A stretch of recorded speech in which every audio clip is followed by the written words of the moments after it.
to the photons. Think that I'm not. I issue more than headlocks. They be taking headshots. I keep firing to the pen sound like it's bad shots. Now move your feet like we in bedrock. You fucking around out of wedlock. Me, I'm committed to doing it again and again like it's OCD. And treat this bitch like 4 kings. So this Allen don't leave. I kill his lyrics and carry over half a 16. The worldwide heavyweight, get it straight, it's the game. From the B to the C's, we are G's and we bang. Full court defense, better put Mr. in your prefix. Please, Mr. Venom, when you're speaking. We're like the justice scale, we're uneven. All rise when I reside and I be seated. The data bank just got deleted. Understand the cause of the fact of your bleeding.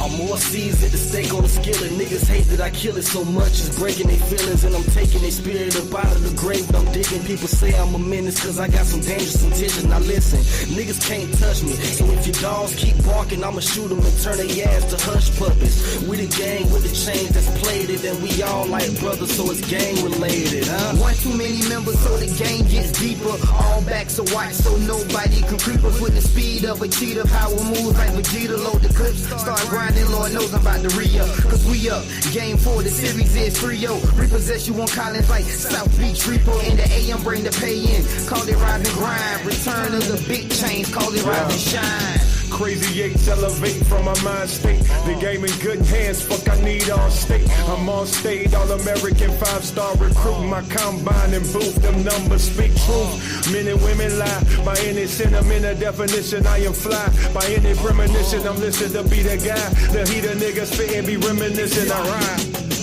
Black chain gang, praise the name. We murdering the game like Cain. You Abels will never be fucking with I. For I am my brother's keeper. For them I 6 feet deep, yeah. Burn hot like fire. Call me Grim Reaper. This is not my best verse, blue, this just a feature. Nigga, we kings, y'all just inglorious bastards. Blood, sweat, and tears, bow to the bull masters. Look, last but not least, from the belly of the beast, laid giants one blow. Let us all feast. It's a full-course meal from the rappers that we kill. From Albany City to the beaches of the field. I'm a monster, like something that you seen in the movies, Jack. Godzilla flow, streak of lightning running up my back. Y'all ain't safe, world breaker, nuclear attack. Hamburger Hill through the trenches where they raised me at season. Like I've been locked up in a smoker. You Batman, I'm killing niggas, guess I am the Joker. War paint all on my face like an Indian. Next nigga speaking ill about the gang, I'm in him. Yeah, I'm here, just can't be seen like a Sasquatch. The way we eating rappers, blame it on the bath salt. Anybody claiming king, I'm gunning for that ass. With a local joke for hopeful or Jay-Z and Nan. I shake and bake, crossover, oop up off the glass, running, gunning just for fun. Dominique on that ass. With the Wilkins and Dawn, still flipping on that ass. When about the green dot, the banner, watch, hope, smash, told Kanye. Thank you, I appreciate the last. Showed releases to the owl, so the road gave a pass. Had to take the test, but my grade showed a pass. New strings in my chucks when the springs, dumbass. And I put that on the C's, on the set. You niggas want my spot, taking me, wanna bet. You dummies hella funny, but you get no respect. On the streets looking queer, only thing missing is a dress. I shadow lip gloss, you bitch niggas got breath. They gon' twine, pass a shovel, couple graves need digging. Hell have no fury, and you know it's Lord willing. Mass murder on the mic, it's finna free, it's free of killing. Man, woman, and child, you can spell me with your feelings. Beast, kept me drinking rivers under shade trees. I'm the one Joe seen trying to drain you Frady. Anunnaki, only couple gods in my pantheon. Naboo X is where my people come from. On the search for the goal, and it's the nearest sun. Unorthodox, sporadical, mythical, mathematical. I'm magical, taking your firstborn as collateral. Gang! Ah.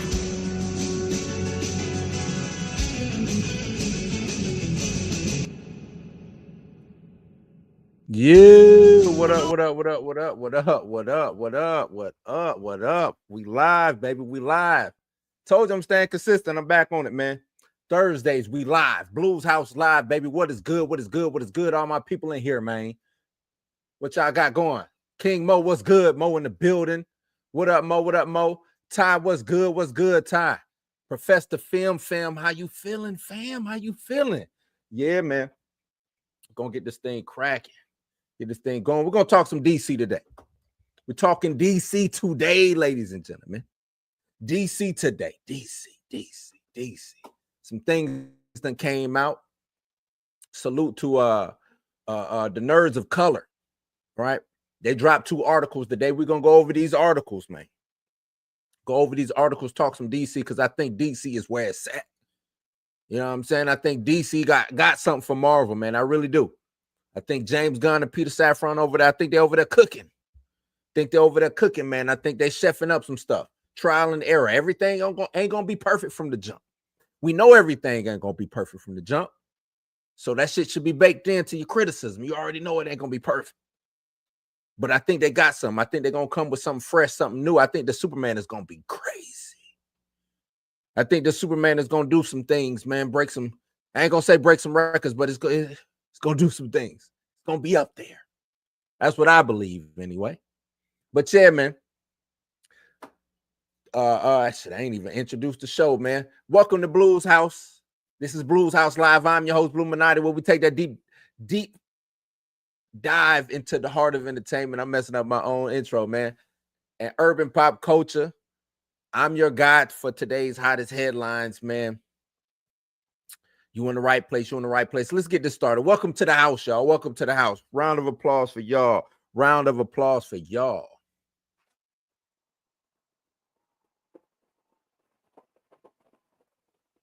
That's right. That's right. That's right. All right. Here we go. Here we go. I'm live today, man. I'm live today. Let's go. Let's get this thing up here. Yes, indeed. Yes, indeed. Like I said, shout out to the nerds of color, man. Shout out to the nerds of color. They, like I said, they put out I want to say 2-part thing. Catching up with James Gunn and Peter Safran of DC Studios Part 1. Back in 2023, way before the trailer of the Superman debuted, there was an intimate press conference that wasn't a Hall H spectacle. It was a small but informative chat with filmmakers James Gunn and Peter Safran as they became promoted to the heads of DC Studios. It's 2 years later, close to the release of DC Studios' first official DC film, Superman, and the duo decided to call a second follow-up with a Q&A. With members of the press to discuss the current state of the DCU. So the crazy thing is, what's good about this, what's dope about this is we really don't know what's going on with the DCU right now. We've been getting bits and pieces, you know what I'm saying? He hop on Twitter or he gets on Threads, and it seems like he really like Threads, man. He'll get on Threads and he'll, let some things out. But this right here, what the nerds of color did, they sat down with a Q&A. So they got intimate with him, got to ask him questions and things like that. And I think that's what we're going to be talking about. So we're gonna get into these things, man. We're going to read it through. Let's go. During the 2023 conference, James Gunn and Safran unveiled their plans for what would eventually become Superman, Creature Commandos, the Supergirl, and Lanterns, among others. And while the first thing would assume that this would follow would be to discuss the further upcoming projects, of which some smaller scale projects were touched on, the primary focus was actually just to check in with the press and fans. So that's dope. They did this just to see what the fans is thinking.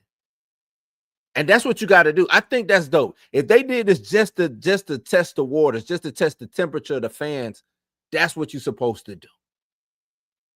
That's what you do. Hey, fans, hey, what y'all want? What y'all want? Panther was good. What do y'all want as fans?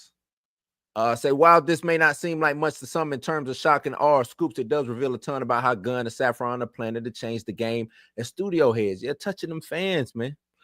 For example, announcements from the Marvel Studios and Lucasfilm tend to get a lot of fanfare or large-scale events like San Diego Comic-Con or Star Wars Celebration. However, more often than not, especially in the case of Lucasfilms, there's a huge public risk of embarrassment when those projects don't come together. Yeah, Lucasfilms, they'll come out and say, we're doing this, doing that, and then nothing happen. Nothing happens. That's why they're getting old KK out of the way. Kathleen Kennedy, she leaving. Round of applause for that. Can we get a round of applause for that? Can we get a round of applause for that? Finally, she getting up out of here, man. Finally, she getting up out of here. You know what I mean? Let's get a round of applause for that. That's what's up. Says, for further reference, ask yourself, what happened to Rogue Squadron? What that said? What happened to Rogue Squadron? A lot of people was excited about Rogue Squadron. Something a little bit different, right? Something a little different. That never happened. Rian Johnson's Star Wars trilogy, where did that go? Huh? Where did that go? That ain't happen. Taika Waititi's Star Wars film. I don't even want that. I don't even want that. Don't want that at all, right? Then we're going to Marvel Studios. Armor Wars. Blade. I seen some today. I think Planet Fanatics retweeted it. Talk about it's still on, and it's basically they just keep regurgitating the same thing that they previously say. Oh, he looked at the script and he's very pleased. Y'all said that last year. Y'all said that last year about Blade. Oh, Mahershala Ali's still on board. He looked at the script and he's highly pleased with what he read. Y'all mofos said that last year. Y'all just gonna keep telling us the same thing? Did y'all forget? Did y'all forget that y'all said that? Come on, man. Come on, man. And yeah, outside of these conventions, one must consider that studio heads like Kathleen Kennedy and Kevin Feige understandably play things very close to the vest. They can do that. They can play it close to the vest, but the fans want to know some things because right now we in limbo. Marvel, y'all over there struggling. Star Wars over there struggling. You think DC don't see that y'all over there doggy paddling against a tsunami? Because that's what y'all doing. Y'all doggy paddling against a tsunami. DC see it. They see what's going on. James Gunn is tapped in. Peter Safran tapped in. So instead of playing it to the vest, I think old Pete and old James, they going to come direct to consumer. Direct to the fans. Hey, fans, what do y'all want? This is what we're going to give y'all, but what do y'all want so we can supply that? So that's what Gunn and Safran completely different. While secrets about DC Studios still exist, as they should, it's an incredible and surprisingly refreshing change of pace for studio heads to invite press members to an open forum where they can ask anything and get honest answers. Honesty. The candid nature in which they took questions speak highly to the fact that they're bucking traditional studio secrecy in favor of transparency. In short, beating the tabloid and internet rumors and speculation before rumors run wild, it is smart and very effective. Let's see. Can we get into the Q&A part of this? Okay, here we go. Here we go. Said, it's hard to believe it's been 2 years Safran began, noting that the previous press conference, since we first unveiled our vision of DC Studios, and, you know, back at the time, we took you through some of the key titles on our slate. As of now, we gear up for our Vanguard feature, Superman. We just wanted to regroup, tell you a little bit about the rest of our titles, and also update you on the studio as a whole. As James demonstrates so beautifully on social, we want to have an open and ongoing dialogue with everyone. Now, what do y'all think about that? Do you think that they should be on social as much as they are? Because James Gunn is on there. He'll talk back with the fans. He'll get engaged with you. You know what I'm saying? In discussion, which I think that's a good thing. As long as he don't spill too much. But if he dangle it, if he dangle that carrot out just enough. If he dangle that carrot out just enough, I think we good. Because they need fanfare right now. You know, because I would just talk about how Marvel is struggling. DC ain't got the best track record right now, right? So they got to build that trust. They got to get that equity up, that trust equity up from the fans. They got to. He goes on to say, you know, it's been a really rare privilege for us to tell stories about these characters that we both grew up loving. Gunn added, it's also been really cool to experience to help keep these classic characters' legacies going. Batman, Superman, Wonder Woman, and also at the same time to bring those smaller characters to the forefront so that people will know them. And it's pretty fun reading DC Comics every month, for example, and seeing Peacemaker show up all the time. So even so, that's another thing. He's actually out here reading source material and probably pulling from it. Reading source material. Listen to me, Kevin Feige. Reading source material and pulling from it. Keeping these classic characters' legacies going. No T'Challa, recast T'Challa. Keeping these classic characters' legacies going. Batman, Superman, Wonder Woman, the Holy Trinity over there. You think they're killing Batman off? You think they're killing Superman off for Wonder Woman? That's their money. Why would they do that? Marvel, I'm looking at you. Why would y'all do that? Saffron then goes on to say, today is really about looking even further forward past this summer. So as James and I continue to shape and expand and define this brand and this business, we want to share our ideas and our plan for you, but also our excitement for the extraordinary projects that we've lined up for this year and next. At the top of that list is Supergirl. Supergirl. They ready. They coming with it. Top of that list is Supergirl. You know, we've always viewed this transformative story as one of the cornerstones of our vision for the future of the DCU. And as soon as we saw Anna Nogueira's just really stunning adaptation of Tom King's comic book series, we knew that that was going to be our next story. I would challenge y'all to go and read Tom King's Supergirl story. It's pretty good. It's pretty good, even though it's kind of just True Grit. But hey, it's a retelling of True Grit. It's still good. Tom King, salute to Tom King. So on Supergirl, Gun added, I think you know we're midway through production, so they got this rolling. They already in with it. They rolling.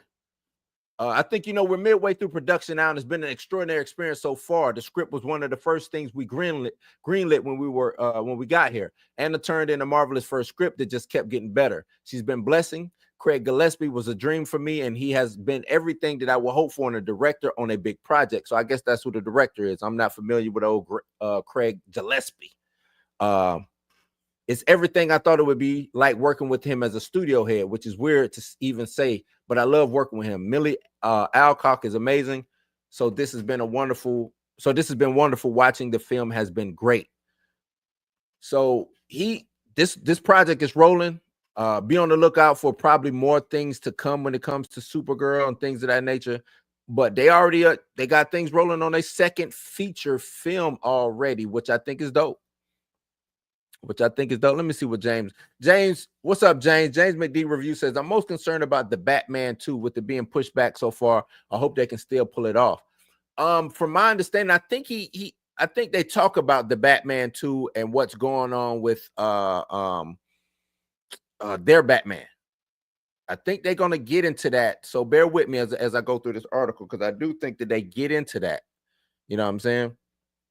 James also says it's cool for studio heads to take fan criticism into consideration, but it's hard to please everyone and balance the line between constructive feedback and angry trolling. That's true, man. That's so true. What do you like? Because it's a fine line, right? Like, is that constructive criticism, or is that you just being a troll, being a hater, or you just trying to do some, do something for likes and clicks or whatever? So I totally get that, man. I understand that. But at the same time, I think you fare better than not to go and see what the fans want. Even if you don't do what the fans want, you know what I'm saying? Just knowing what they want is better than not knowing what they want, right? And then them telling you about it later, them cussing you out later. At least you know what I'm saying? Since Gunn then touched on Peacemaker Season 2 and Creature Commandos Season 2. Creature Commandos was live. I enjoyed Creature Commandos. Glad it's getting to Season 2. He's saying Peacemaker is all done. I'm deep in editing with that at the same time I'm doing Superman. So he's doing 2. So okay, Peacemaker's done already too. That's crazy. I wonder when they start filming Peacemaker. Peacemaker's all done. I'm deep in editing with that at the same time I'm doing Superman. It's been really fun. John Cena, I think he surprised people a lot in the first season, what he's able to do performance-wise, and the guy grew exponentially. I can never talk. In Season 2, and he's really incredible, as is the whole cast. And then we, of course, just got an order for Season 2 of Creature Commandos, so that's in progress, and we're starting the conversations on exactly how we're going to go about that. It's a bunch of characters that I really love, and I've been excited by the great reviews, but especially how people have connected to those characters and sort of, the fan reaction, the GI Robot love as well. So yeah, if you watch that Creature Commandos, I think what I want to say, Creature Commandos caught a lot of people off guard. That's what I say. I think a lot of people was looking at Creature Commandos and wanted to hate it. I really do. I think they wanted to hate it. And Creature Commandos did such a good job with the storytelling, with the pacing, and with the characters and the development that you couldn't hate it.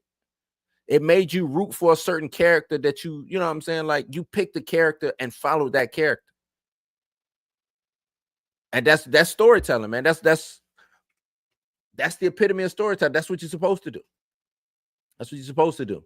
So the next project Gunn touched on was Lanterns. He stated, we just started shooting, which I think he released a picture today with HBO Warner Brothers, and that it's another really marvelous team. Tom King, Damon Lindelof, and Chris Mundy, and they all have been doing marvelous work. I've been watching the dailies with that, and it's really so cool because it's connected to Superman, because we've got Guy Gardner in that, and then we got these, Green Lanterns over here, but it's just such a different tone from what Superman is, and it's exactly what I want to bring to the DCU, being able to have these very different films, television series that are still part of an overall connected world, but have different feels to them. I think that's, and I think that's dope. I think that's what Marvel is trying to do. Marvel is trying to give you these different tones and feels, more so specifically with the Disney Plus stuff and things like that, but they're just not pulling it off. They're not pulling it off. Plus, you got 10 plus years of the MCU being tonally this way, right? I like that James Gunn is coming in and say, hey, no, I'm gonna give you Superman, which is probably just a basic superhero movie, you know what I'm saying? Then I'm gonna give you the Lanterns. Lanterns is gonna be, it's done by the people who did what is it, True Crime on HBO. So it's gonna be that type of a tone, right? We got Peacemaker. That's probably a whole different tone. You know what I'm saying? Like Supergirl gonna be a whole different tone. It's more so specifically a different type of film. It's not, you know what I'm saying? It'll be a film. How can I explain it? Like True Crime being a true crime story with the Lanterns. It's a true crime story just with superheroes in it, if y'all get what I'm saying. So like think of, let's say they did a heist movie, right? It'd be a heist film just with superheroes in it. And I think that's a dope thing, because now you get into, because even when you read comics, every comic book ain't tonally the same. It's not the same tone. You know what I'm saying? When you're reading books, you go from reading a Batman book to a Superman book to a Justice League book. You know what I'm saying? Like they're all tonally different. And I think if you establish that early to get the fans to understand that, I think you good. Okay. Let's get into this. Okay, so he talking Clayface in this. Saffron addressed the recently announced Clayface film from writer Mike Flanagan. Flanagan is a beast out here. Flanagan got some stuff. And director James Watkins. This summer, cameras are going to roll on Clayface, an incredible body horror film that reveals a compelling origin of a classic Batman villain. And this is another title that we added to the slate on the strength of an exceptional screenplay by Mike Flanagan. Mike Flanagan has done all of those haunted house films on Netflix. You know what I'm saying? Real sneaky stuff. You have to go back and watch it multiple times because there's things going on in the background. And then when it ends, you be like, oh, snap. Like Flanagan be killing. Flanagan, he be killing, man. I think some of you are probably aware that we're in negotiation with James Watkins right now to direct. And we'll start casting this as soon as we have the director deal done. We'll shoot this summer. It's slated for a fall 2026 release. Clayface may not be as widely known as the Penguin or the Joker, but we really feel that this story is equally resonant, compelling, and in many ways more terrifying. So think of this as just an actual horror. Think of this as just an actual horror film.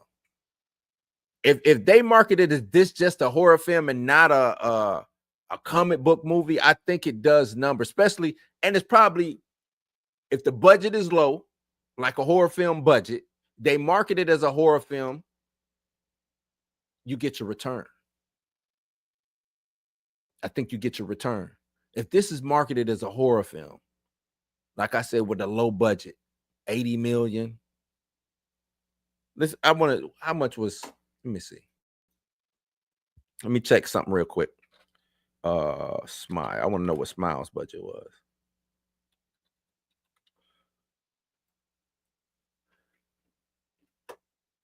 So the original Smile's budget was 17 million, y'all.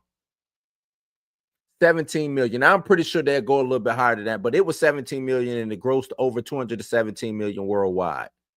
And that was just for Smile. Right? So a budget like that. Come on, man. A budget like that, I'm pretty sure we can do some numbers. I'm pretty sure DC will make that did 200. I think with it being a DC film and if they slide some Batman lore in it some type of way, we get it. It can possibly get to 400, 500 on a $25 million budget. Can't lose. You can't lose, man. Gunn went on to add, one of the things Peter and I talked about when we first got the script is if we're producing movies 5 years ago, like when we were doing the Belko experiment and all of that stuff, that was a good movie too. And somebody had brought us this horror script called Clayface about this guy, we would have died to have produced this movie because it's just a really excellent body horror script. And the fact is that it's in the DCU, just a plus. So, and that's what I'm talking about. So they're looking at it the same way I'm looking at it. This is just going to be a horror movie, a horror film, right? If it's just a horror film, that's budget low. We make money. We good. We real good. We Gucci. Saffron went on to discuss the Batman-centric projects. We're also in, okay, here we go, James McD. He talking Batman. We're also in pre-production of the Dynamic Duo, which is coming of age crowd pleaser. We're producing with our partners at Swaybox and Warner Brothers Pictures Animation. So Dynamic Duo is going to be an animated joint. And I ain't mad at that. Not mad at that at all, right? It's written by the wonderfully talented Matt Aldrich, who a lot of you know from Coco fame. And this is an animated tale of two Robins. It really provides a perfect on-ramp for the family audiences into the world of Gotham. Speaking of Gotham, you know, James and I love Matt Reeves' version. Here we go. Matt Reeves' version of the Batman Part 2, and we're looking forward to this film as much as you are. He hasn't yet turned in the script, but we've read so far it's very encouraging. And on that same front, we're very active. We're in very active development on The Brave and the Bold, and that story is also coming together very nicely. And we'll have more on that very soon. So it seems to me it's going to be two Batmans. Matt Reeves' Batman is not going to be in the DCU. From me reading what he just said. I love Matt Reeves' vision for the Batman 2, and we're looking forward to this film as much as you are. He hasn't turned in the script, but he hasn't turned in the script in yet. But then they also go on to say we're very active in the development of The Brave and the Bold, and that story is also coming together nicely. So it's going to be seems like we're getting two Batmen, right? Two Batmen. Saffron went on to discuss some of the animated titles coming soon to the DCU. We also have updates on some of the episodic titles that we're creating for younger fans with our partners at Warner Brothers Animation, such as My Adventures with Green Lantern, Starfire, and DC Superpower. So I'm guessing these is more like a Saturday morning type lineup. He said with younger fans, we'll see. I think I don't even know if I would go after the younger fans. Not specifically, man. I mean, I would do things that would allow them to come on board as being young fans, but I don't know if I would go after them. My Adventures of Green Lantern, I think Starfire, DC Super, one of those I might cater to a child, but I don't know if I would cater all of them to. You know what I mean? I don't know if I would do that. I don't know. So on the slate of the studio as a whole, Gunn remarked, I grew up with these characters. As you know, I love these characters. I think I feel indebted to the people that created them, the people that came before us. And these are all characters that transcend language and belong across everywhere in the world to everyone. We all have these films that we're making, but we're really good at putting together so many films and TV shows. And over the past couple of years, things have gone our way. I feel lucky in a lot of ways and blessed that we've had so many great writers turn over such great stuff, but that lineup is going to always be continually changing. So it's something that is coming together. You know, if we get a screenplay that we'd like to make, but that isn't good enough, we're not going to make that. When we get another thing like Clayface that takes us by surprise, we're going to go with that. So they saying, hey, there's some things that we might have told y'all that we wanted to do, but we ain't doing that shit no more. We ain't doing that no more, man. We done moved on to something else. Something else that's caught our fancy, right? Tickled our fancy, like Clayface. That looks more promising than doing something else. Yeah, Jane, Super Pets too. Why not? If it works. And I think I think this is where they'll get more. This is where they become successful at. If they put out stuff with a low budget and it has massive returns, they win. Right? They win. Because at the end of the day, it's really just about making money. Whatever project you do, getting the right return, the right ROI, correct? That's what it's really about. And Marvel seems to, I don't even want to put them, I'm trying not to compare them against Marvel because Marvel has that head start, in comparison to the DCU, in comparison to James Gunn. And James Gunn was a part of that Marvel situation over there. So I'm pretty sure he learned a lot over there, what to do and what not to do. And I think he's looking at the what not to do more than the what to do, if y'all get what I'm saying. Our promise to David Zaslav when he entrusted us with the future of this crown jewel IP was to really honor the legacy of what came before us and build upon it. And that's also a promise to the fans who love these characters and equally to those that have yet to experience the magic and power of this incredible. I love hearing that, man. And that's also a promise to the fans who love these characters and equally to those who have yet to experience the magic and the power of this incredible canon. It's what Peter Safran said. Honor the legacy of what came before us and build it. That's what you're supposed to do. You ain't supposed to erase it. I'm looking at you again, Marvel. You're not supposed to erase a character. You're supposed to build upon it. Legacy. What are we doing, Marvel? Come on, cuz. What are we doing? Shit's crazy. We're doing everything in our power to deliver on that promise. And for us, that doesn't mean confining our projects to just one single genre. We don't serve just one kind of audience, so why make this just one kind of film in our unified approach? It frees us to tell a diversity of stories across the full spectrum of genres and scales, from tentpole events like Superman to family animated fare like Dynamic Duo to indie-style chillers like Clayface. And our production goal is 2 live-action films, 1 animated film per year. And we're also targeting 2 live-action and 2 animated series for Max per year. Working in a multitude of genres afford us the opportunity to allocate resources where they have the biggest impact and budget, according to the demands of the story and also the revenue expectations of each title. And I think that's what I'm talking about. They're saying we're going to be looking at this budget. Working in the magnitude of genres affords us the opportunity to allocate resources where they have the biggest impact and budget. So if I'm doing horror, I know I don't need all this crazy, stupid money to be thrown at this film. It's a horror film. Give me the actors. Give me the slasher or the bad guy, whatever. If I got to do prosthetics, if I got to do a little bit of CGI, just a smidgen. But we keeping all of this practical. How much does it cost for some fake blood? The blood packs, you know what I'm saying, to make stuff squirt out. How much does it cost to run a couple wires up somebody's shirt to have blood squirting out? How much that costs? How much that costs? Look at Chill coming in hating. Still a hater. Oh, we don't have the budget. Chill, you a hater, bro. Don't be hating on Pete and Jimmy.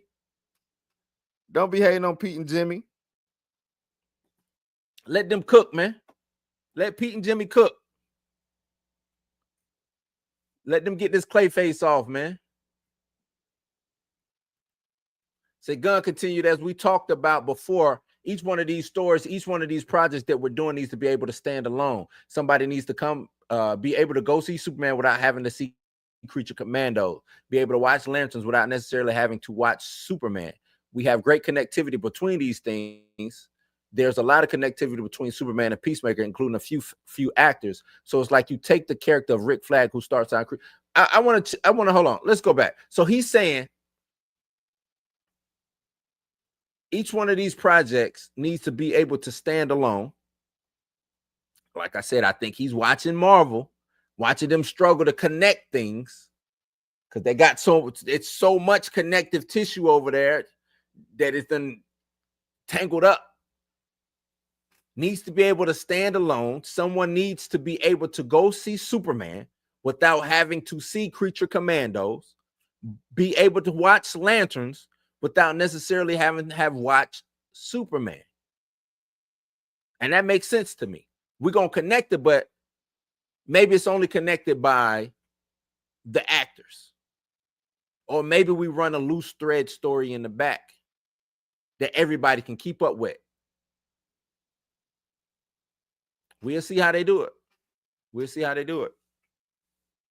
He says, so it's like you take the character Rick Flag, who starts out in Creature Commandos as one character, goes to Superman, continues to evolve and change, and then he starts out as a protagonist in one show, ends up basically the antagonist of season 2 of Peacemaker. So you'll see these characters grow throughout the progression of the films and television, and they might end up they might start one thing but end up another. I'm curious to see how they pull this off. Curious to see how they pull this off. James says the thing I'm most curious about the new DCU is the cast, who's playing which character and what actors are returning from the previous film. I think a lot of people want to see that. And a lot of people are like, you brought him back, huh? Brought him back, huh? I'm pretty sure, that's going to outrage a lot of people when we see some of these characters that we already saw in the previous iteration of what DC was coming back for this. But they got rid of Cavill, who everybody adored and everybody liked in that suit. We'll see, man. We'll see if he can get the fans. He says so we get to see these characters, how they evolve and change in our stories the same way people do in real life. So we want to continue to have these stories connected, but not completely dependent on each other. Although we are telling a larger story that'll last, a little bit of time, all of those actors will be playing the characters from television, animation, and so forth. So if they are in animation, the voice actors will be playing the live action characters. And I think that's dope. If they're in TV, they'll be in the movies. You know what I'm saying? I think that's dope also. James D said, I have a coworker that will go feral if Margot Robbie doesn't return as Harley Quinn. I don't know if she's coming back. I do want to, you bringing up Margot Robbie. Will Smith posted his, salute to Will Smith. He posted, I think it's the 10th anniversary of, what was the movie he did with Margot Robbie? I can't even think of it right now, but he posted that. And, I ran to the comments because I wanted to see what people was going to say, because he had pictures, Margot Robbie, him and all of that. And in the comments, just like I thought, man, you should have stuck with her. This is what A King. This is the one you should have been with. I think, rumor has it. him and Margot Robbie had a little thing while filming and stuff like that. But, maybe he wouldn't be slapping somebody if he was it. Oh, Margot Robbie, huh? We don't know. Since Cavill was a casualty of the Snyder cult. You think so? You think he did that out of spite to spite the Snyder cult? Because he said he did take that, he just recently took that picture with Zack Snyder, and everyone like, oh, see, I told y'all he needs Zack Snyder. He was like, nope, I did that just to fuck with y'all. So maybe you're right. Maybe you're right. Saffron concluded saying, when we first took the reins a little over 2 years ago, DC brand was being defined by different creative teams within the company, and each was pursuing their own distinct vision of the characters in their stories, leaving a very little room for coordination, collaboration, or crossover. And the result was not one DCU, but many, and ultimately this fracture proved very challenging to consumers, and it chipped away at the very identity of our brand. Now, him saying that, he's going to have to do better, because he's saying that previously it was fractured. But I don't know. It might be a little bit getting or starting with a fracture now, because you got Matt Reeves's Batman sitting out there, and then you have your Batman coming in. That's a schism, dog. That's a fracture. Andre Ware, what is good, my buddy? What's up? But yeah, that's a fracture. That's a schism. Come on now. Ultimately, this fracture proved very challenging for us consumers. I say that. So, bringing in a sense of unity, consistency, and cohesion to this universe not only makes sense to us as storytellers, but it really has to be the future of the entire DC brand. People want to see these iconic characters interacting. They want to experience these timeless IPs as one, and to us, bringing DC together under a single creative vision has always been the key. And it turns out we're really not alone in this thinking, because the leadership team is running each of these businesses at WBD. They're masters at what they do, and they know their audience. They know their consumers. They know their licenses. So their strategic and creative input is critical as we continue to explore and expand this universe, and also map the compelling, intuitive ways of our characters to where we are. 2 years into the journey, we're a unified brand, and we've greenlit 5 theatrical films. We've made 3 live action series and are producing 5 animated shows. We've also acquired and distribute a BAFTA PGA award-winning documentary, Superman, the Christopher Reeve story, and we really hope that we're delivering on the expectations of us. That was a lot, man. That was a lot. That was a lot. That was part 1. What y'all think about that? What do y'all think? Did any of that move y'all? Did any of that move y'all?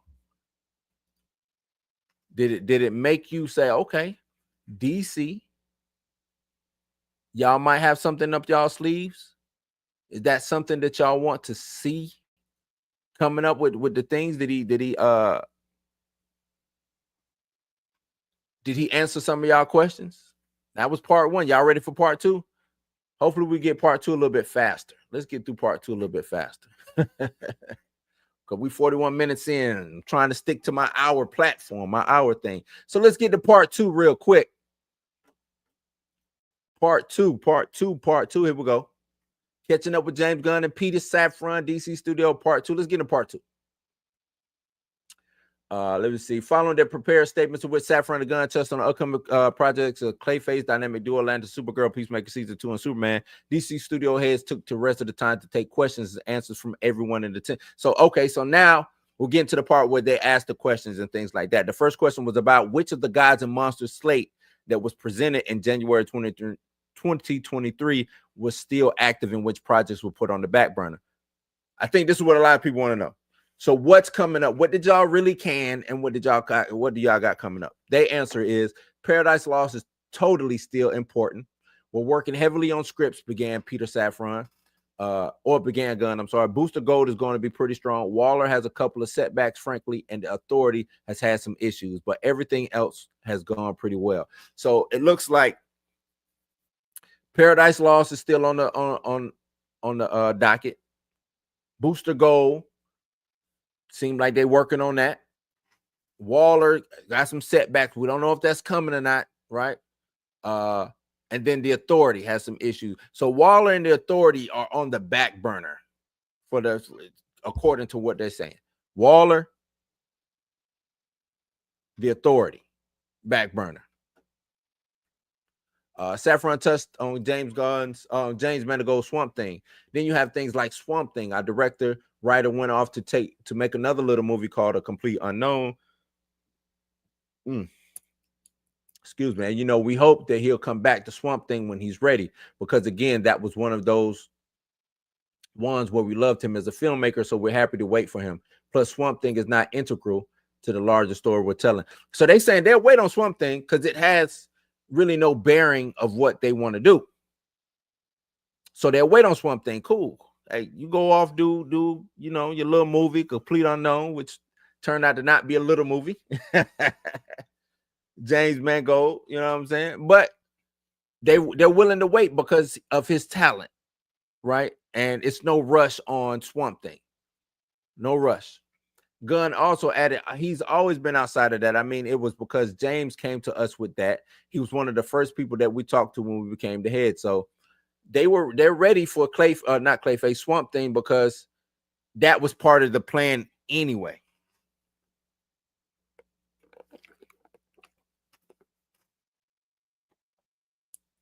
That was part of the plan anyway. Then they were asked about whether or not the interconnectivity of the universe has shifted in response to new projects like Clayface getting greenlit. They go on to say Clayface is totally DCU. That's what Gunn said. The only thing that's Elseworlds is Matt Reeves's world. So there you go. That should answer y'all's question. The only thing that's Elseworlds, they sticking to it, is Matt Reeves's world. Safran continued his crime saga that he's telling, the Batman trilogy, the Penguin series. So it's going to be a Batman trilogy with the Batman. The Penguin series, that's what's in that lane. So still under DC Studios, still under us. We have an incredible relationship with Matt, but those are the only things. It was important that Clayface be part of the DCU. It's an origin story for, you know, a classic Batman villain. So Clayface is over here, not with the Penguin, not with the Batman. So this, I guess this would be the Clayface that we saw in Creature Commandos. I guess it'll be that Clayface. Creature Commandos has nothing to do with Matt Reeves' world, which they are calling an Elseworlds thing. How y'all feel about that? How do y'all feel about that? I'm cool with it. I'm cool with it. Long as they're making the distinction now, letting fans know that, hey, oh, whoa, chill. Matt Reeves is Matt Reeves' stuff. That's Elseworlds. Still under our banner, but that's him. We letting him run. He got 3 Batman movies, Penguin situation going on. I don't know what else he possibly could spin out of that world, but that's his world. Elseworlds Gotham. Gotham Universe. I don't know. They come up with a name for it just strictly for Matt Reeves, right? Then we got our stuff over here. Said on that outside of sort of grounded non-superhero meta-human characters in Matt Gunn's. So he's saying right then and there, Matt, what's his name? Matt Reeves. Matt Reeves' world is not superhumans. It's not, you know what I'm saying? It's not that. It's Batman. Everything's grounded. Non-super meta-human characters. That's what Matt Reeves has going on with the Batman. That's what he has going on with the Batman. I'm with that. When asked if the release date push for the Batman 2 would affect the release date for the Batman Brave and the Bold, Safran joked, well, we announced that October 2027 there would be a Batman movie. Well, we announced that October 2027 there will be. So they're saying a Batman movie. Like one of these movies is coming. One of them is coming. We don't know yet, but one of these movies is coming. When asked if Robert Pattinson's Batman will become part of the DCU, Gunn answered, it's certainly not the plan. It's certainly not. And we love him, Safran said, but we've got to introduce a Batman to the DCU. It's imperative. And so that's the plan with the Brave and the Bold. Still answering your questions. They are doubling down on the Brave and the Bold. They are doubling down that Matt Reeves' Batman is not going to be in the DCU. He doubling down on that. He letting you know. He looked you in your eye, walked you down. No, don't ask that no more. When asked if animated projects like Dynamic Duo would be family-oriented, Gunn said, no, absolutely not. In fact, one of the things that we're talking about right now is very much not a family story that's animated. No, for instance, Creature Commandos is animated, and it's certainly not for little children unless you're a really good parent. So that's good to hear too. Dynamic Duo rated M for mature. Dynamic Duo, M for mature. When asked about committing to the teaser for future films and plans, Gunn stated there's some things that we really would like to do. And then, you know, we have writers working on those things. And then we hope that they work out. There are other things that are really important to us, including the big 3 characters that I'm actively involved in. You know, we have a writer on Brave and the Bold. It's going very, very well. And I'm actively involved with every beat of that coming across. So I'm like part of the engine that's pushing that across. Supergirl is like that, you know, for this linchpin projects. But then there's other things like Swamp Thing that's always kind of outside of the rest of the stuff. And I would love for it to come together, you know.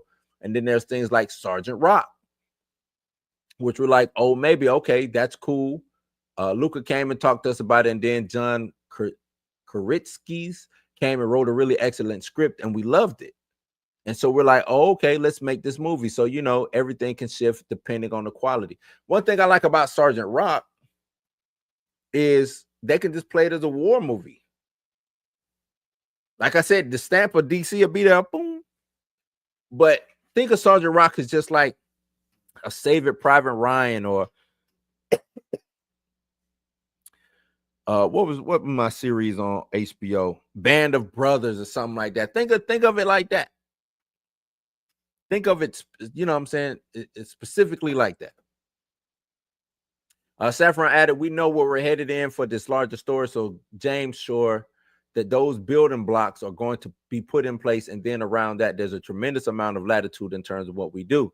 Gunn also touched on the problematic nature of post-credits teasers. Those post-credit scenes, like, they can be a real nightmare. I've done things before where I put a post-credit scene, and, you know, like Ryan Gardner's 3, and I was like, I wasn't really sure if Adam Warlock should be in it. But I'm fucking promised people now, like I'm writing the script and these things change. I'm like kind of, you know, cramming him in there, and I like him in the movie, like the care, but it made a little less elegant in some ways. And so I'm really careful about those sort of promises. So he's saying to try to pay off a post-credit scene can be taxing, tedious, and not necessarily having what he wants to do for a sequel or whatever like that. He said he kind of didn't even want Adam Warlock in Guardians of the Galaxy 3, but since he did a post-credit scene, he had to pay it off. Salute to him. Adam Warlock wasn't, you know, he was cool, but he could have been missed. He could have been missed. When asked the final completion of Superman and production moving forward on Supergirl and Lanterns, the narrative story has shifted at all from what was discussed in 2023. Gunn had to say this: no, not really. The basic plan is still exactly the same, but some things shift a little as you go along, and you find these characters that have a certain magic to them, whether it's in the writing or of that character or the performance of the performer that's playing the character. And so those things shift. So maybe you expect one character to play an important role in the movie that's 2 movies away, but then you find out it's better if it's a different character instead. Things like that. It's all fluid. It's all fluid, y'all. All fluid, y'all. I'm excited for the new era DC. It really feels like they give a shit now. And as long as the studio keeps its grubby paws off and lets Gunn cook, we should be fine. I agree. And it do seems like they're getting their, you know, their proverbial shit together. Right? Even them doing this Q&A, this sit down. Whether they trying to pick the minds of the writer or of all the people who showed up in the you know what I'm saying, the audience, about to say another word, or not, or them just seeing which, you know what I'm saying, what characters work, they bring up a name and see if the room lights up. I'm cool with all of that, because you're being strategic, and it seems like the homie James McD said, like they care about it. They care about the fans. They care about the story. Because even what they're saying we're finding these characters, writing for these characters. Seems like they're doing the research. They sitting at home reading books. I don't know how much they read, but it seems like they're reading books. And it seems like they want to be as faithful to the narrative, to the story as possible. As possible. And everything ain't meant for the screen. A lot of people think they should go panel for panel straight out of the book. You can't do that. Can't do that. Not with live action. You can't do that. Everything you can't do it like that. Gunn was then asked about the upcoming ensemble films and whether Superman would be considered an ensemble movie. He says, I do not think of Superman as an ensemble film. It's about 3 characters: Superman, Lois, and Lex. Those are the 3 characters. Everybody else serves that story. Every single frame from the movie is about Superman's story, like it's about his personal journey. It isn't Guardians of the Galaxy. Every character has their arc, like I would have in any story, but it really is about Superman. Superman, right? That's what it's about. He said it's really about Superman. Old Soups. I think. Dan the man. What's up, Dan? Dan said at last there's hope after all. KK stepping down in a year, Gunn making DC great again, and they're starting to tighten up with the MCU by putting the X-Men front and center. We won. Let me give him a clap. Let me give him a round of applause. He said we won. Y'all. Dan the man, we are I would say, because I don't want to rain on your parade. Yes. If Marvel can do right by X-Men, but if Marvel can do right by X-Men, we got Gunn in here actually making DC great again. Dagger. What? No, that'd be Matter. Then yeah, it's hope. KK stepping down is hope. I'm with you. It is hope. It is hope. Where we at? Gunn continued to address the ensemble film portion of the question. There's a plan of movies with more characters in them. Yes. When asked about his next project in the DC, Gunn said, I'm writing something else now that would be the next directing thing. It's connected to Superman. So it seemed like he's writing something else with Superman. On Lanterns being multiple seasons, when asked about how many episodes Safran addressed Lanterns is 8 episodes, and it could easily be a continuing season. And I would just say that, we are incredibly fortunate to have Tom King, Chris Mundy, and Damon Lindelof on the helm. Those guys are just masters. And, Aaron Pierre is magnificent. I'm glad he's shouting out Aaron Pierre, man. Aaron Pierre might be. Is Ty still in here? Ty, if you still in here, man, you a hater. But Aaron Pierre might be their Jonathan Majors. They might want to, or their Chadwick Boseman. Like, I think they really want to pour into Aaron Pierre and make him the guy, right? I have no problem with that. I think Aaron Pierre can handle it. And I think he has the acting chops. I really do. I think Aaron Pierre has the acting chops to really bring forward his Lantern. Kyle Chandler is amazing. We really, really are lucky. James Halls, who's directing it. That first season of Slow Horses was an incredible television. And he's bringing all of his skills to the table. So we're feeling good. Feeling good, feeling great. Feeling great, feeling good. How are you? Gunn didn't address the casting of Jason Momoa's Lobo. Here we go. Jason was literally the first text I got after DC Studios was announced. And his text was, Lobo, baby, with 10 billion exclamation points. So essentially, I was like, I think that's a pretty good idea. So it was always part of the plan. So Momoa, as soon as the ink wasn't even dried on the damn paperwork, Jason Momoa, who was still damn doing Aquaman at the time, sent him a text saying Lobo, baby. So it's Jason Momoa, I guess, was born to play Lobo. And he wants to play it so bad, man. Let him do it. I think he pull it off. I think he pull it off as playing the main man. I think he does. Safran was then asked about a Bane Deathstroke movie without confirming that there's even a Bane Deathstroke film out there. Matt Orton is writing a big action movie for us right now, something that's in that vein, and we're waiting on a screenplay. So Bane Deathstroke? Bane, I don't know about why Bane Deathstroke. I don't know why Bane Deathstroke. Yeah. When asked about adding obscure characters to the DCU, Gunn said, I'm always looking for, like, Deadpool was about to come out and everybody's like, oh, you know who this guy is? But if you're a comic fan, Deadpool is an enormous character. Tons of people love him. Same thing with Harley Quinn coming out in Suicide Squad. She's not well known by everyone, but there's a lot of fandom behind Harley Quinn. And Lobo is one of those characters, Deathstroke is one of those characters. Those are characters that have a lot of people behind them who love them, but aren't known by the general public in the way Wonder Woman or Superman are. So Lobo was always something I wanted to play. He's right. Lobo got a lot of fanfare, but he's not famous. Deathstroke, a lot of people know who Deathstroke is if you watch Teen Titans growing up. Old Slade.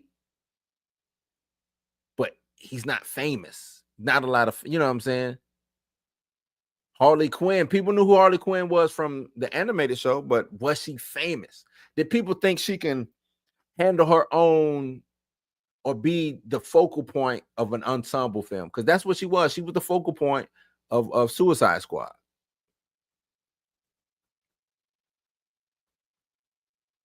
I think his obscure character that he's probably gonna make famous is probably G.I. Robot. I think G.I. Robot is gonna take that obscure character spot.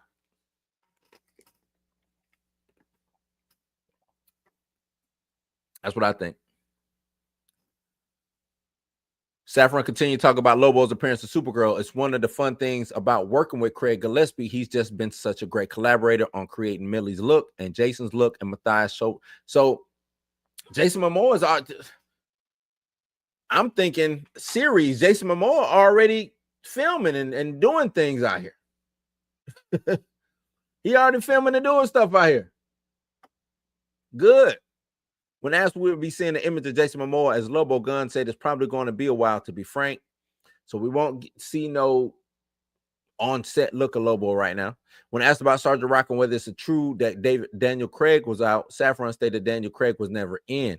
Daniel and Luca, are really close friendship. They were out promoting Queer together, and he obviously, they just spoke about it. But, James and I never met with him. No, he was never in. We just never comment on, on casting rumors. So we just left it.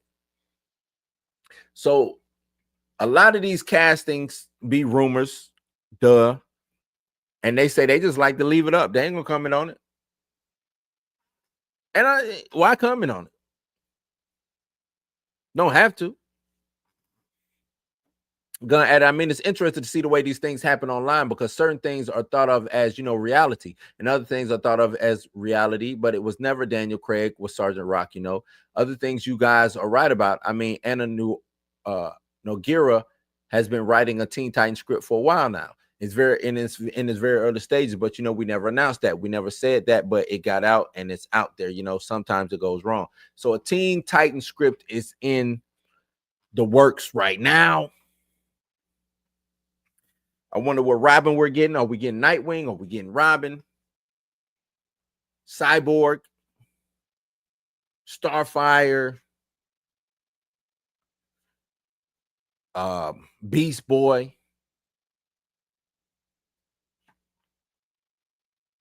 Saffron will continue, but Luca had this ability to tell a really compelling story about heroism in a time of armed conflict, and that had a really interesting take. He and Justin Krasinski's on how to tell his story with the DCU, and so we love the image of being able to tell something that's a war movie. So it's different genre, but then Clayface is the different genre. See, I told you, that seems like what they're trying to create.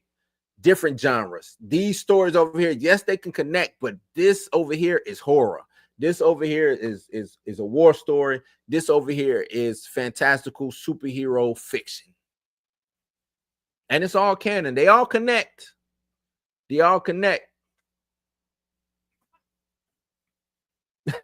They all connect. When asked about a photo Gunn took with Zack Snyder, Gunn stated, I was just talking to Zack as a friend. We were just hanging out, and then we're like, let's take a picture together. We knew full on well that what we were doing. We weren't shocked that people responded. He thought it was funny. I thought it was funny, and that's it. Gunn also confirmed he has not shown Snyder a rough cut of Superman. So this picture right here, which everybody went crazy on, like I said, they posted it just to post this picture, just to fuck with y'all. Just to mess with y'all heads, man. Just to mess with y'all heads, man.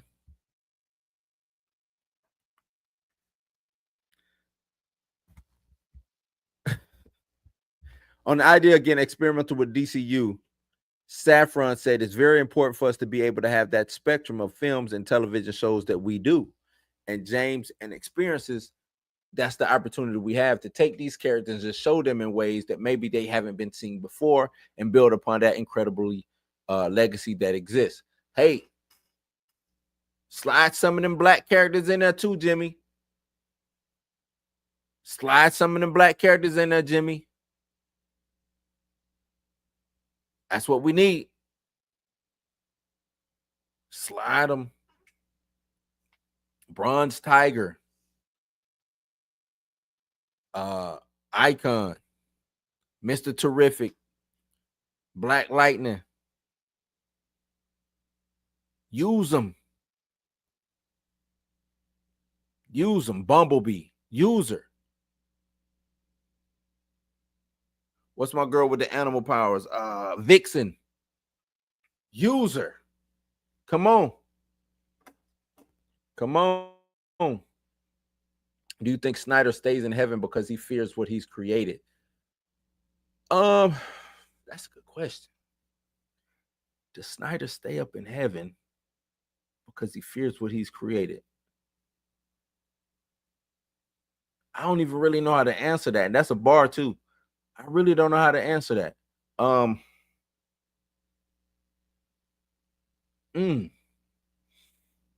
gonna come back to that. Let me finish. I'm gonna come back to that. That's a good question.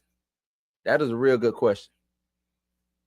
When asked about going on with DC video games, Gunn said we see design. I really don't care about the video game. Should I keep reading? Is that what's next? Saffron was then asked about the Blue Beetle animated series, which we're getting close to them presented for a green light. You know, Gareth and Angel have been very involved in the development of this as well. And again, remains something to be excited for. When asked about the identity of DC Studios will be, Gunn had this to say. So I'm watching the dailies of Lanterns the other day, and it's so different from Superman. Superman is this big spectacle superhero film that has its own total style. Guy Gardner is ridiculous. And then we have Lanterns, which is so grounded and gritty, you know. And then we have Supergirl, which is sort of beautiful but gritty science fiction. Then we have Clayface, pure fucking horror. It's so real and true, psychologically a body horror, gross. Each of these things are totally different, and that's what I find fun for me. I think that's dope. I'm with it. I think that's dope. How much we got left?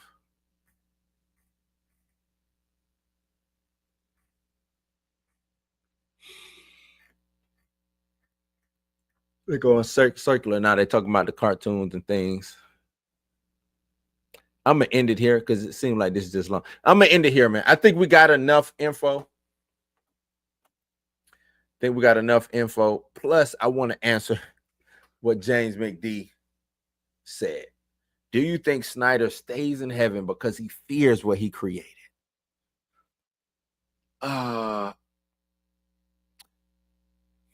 You think is what he created? Are we talking about the Snyder fans, or are we actually talking about the movies that he's done?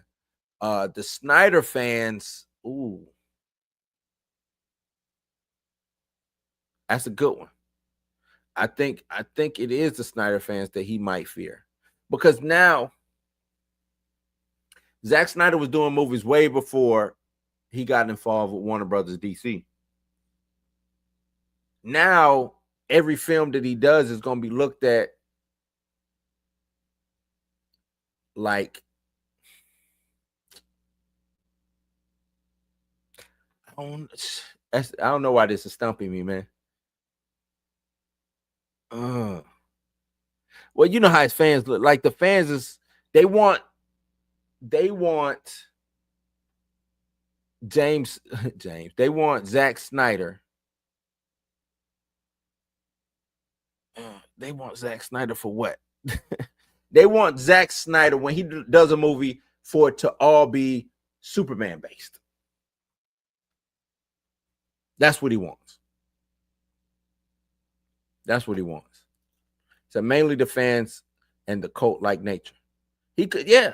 I think you might be onto something. He might does, because, like I said, when he does a movie, all of those fans, I don't even know if they watch, because he's done a couple of things on Netflix that ain't got the traction that I think it should have gotten.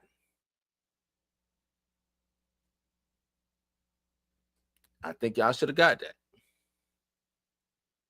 So what did we learn out of this part 1, part 2? He loves Lobo. Superman is done. He's just cutting and editing. Supergirl is halfway done. To me, what I learned from it seems like they care. Instead of just focusing, let me move the goalpost. It seems like they care. Seems like they don't want to look out the landscape and see something that they built crumble. And I'm with that. You never want to see your stuff crumble, man. You want to live long enough to become the villain. But you don't want to see your stuff crumble. You don't want to see that crime. You still want to have agency over your body. You know. But yeah, y'all let me know what y'all think about this, man. DC, do y'all think it can dethrone or be in competition with what Kevin Feige is doing over there with Disney and Marvel Studios? I think if done correctly, hell yeah. I really do. I think old Jimmy can pull it off. Maybe that's why he's on social media, but I think he can pull it off. I think Jimmy got it. Jimmy got soul. Jimmy got soul. Jimmy got. What y'all know about that dream girl? But I think, yeah, no, for real. I think he can do it though. I do. I think they can do it. They can pull it off. Think they can pull it off. But yeah, that's my time, man. That's my time. Let me wrap this thing up, man. I want to thank each and every one of y'all. I want to thank the chat for coming to the house, you know, sitting on the couch and kicking it with me. You know what I'm saying? In the living room, come sipping in the living room, sip on something, and we talk about this, you know, this James Gunn thing with DC and all of that, man. So like I said, I appreciate y'all coming to the house and kicking it with your boy. So thanks for visiting the house. Hope you enjoyed today's insight. Oh, Gene Hackman still. Don't forget to hit that button, like, share, subscribe. And for more unfiltered options and engaging interviews, which I did an interview, I'll be dropping that in a couple of pieces. You know what I'm saying? I need you to join our community. So please subscribe. It don't cost you nothing to subscribe, right? Once you subscribe and you want to kick it with me, talk and stuff like that, become a member. Become a member. What happened, folks? Huh? Oh, my bad. But yeah, I'm out, man. Peace and stay informed, entertained, and inspired. Until next time, keep questioning, keep exploring, and keep it real, man. Until next time, I'm out. Take it easy, be safe. You ain't got to go home, but you got to get the hell up out of here. Peace.